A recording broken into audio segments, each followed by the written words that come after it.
Hi friends, ಬನ್ನಿ ಇವತ್ತು ಸೂಪರಾಗಿ ಇನ್ಸ್ಟಂಟ್ ಗಿನ್ನು ಮಾಡೋದು ಹೇಗೆ ಅಂತ ಹೇಳ್ತೀನಿ.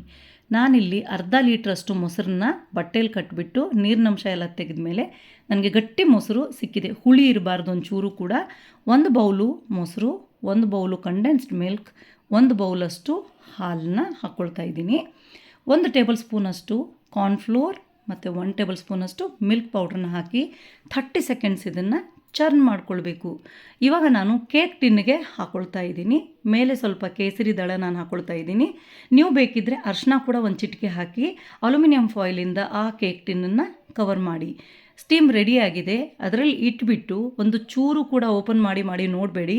25 ನಿಮಿಷ ಅದನ್ನು ಸ್ಟೀಮ್ ಆಗೋಕ್ಕೆ ಬಿಡಿ. ನೋಡಿ ಎಷ್ಟು ಸೂಪರಾಗಿರುವಂತಹ ಗಿನ್ನು ಹಾಲಿಲ್ಲದೇ ನಮಗೆ ಸಿಕ್ಕಿದೆ. ಒಂದು ಚಾಕು ಹಾಕಿಬಿಟ್ಟು ಅದನ್ನು ಚೆಕ್ ಮಾಡಿ. ಅದು ಅಂಟ್ಕೊಳ್ತಾ ಇಲ್ಲ ಅಂದರೆ ಅದನ್ನು ಹೊರಗೆ ತೆಗೀರಿ. ಏಲಕ್ಕಿ ಪೌಡ್ರ್ ಮತ್ತು ನಟ್ಮೆಗ್ ಪೌಡ್ರನ್ನ ನಿಮಗೆ ಇಷ್ಟ ಇದ್ದರೆ ಹಾಕ್ಕೊಳ್ಳಿ. ಪೀಸಸ್ನ ಕಟ್ ಮಾಡಿ 1 ಅವರ್ ಫ್ರಿಜ್ಜಲ್ಲಿಟ್ಟು ಆಮೇಲೆ ಸರ್ವ್ ಮಾಡಿ. ಅದ್ಭುತ ರುಚಿಯ ಗಿನ್ನು ರೆಡಿ.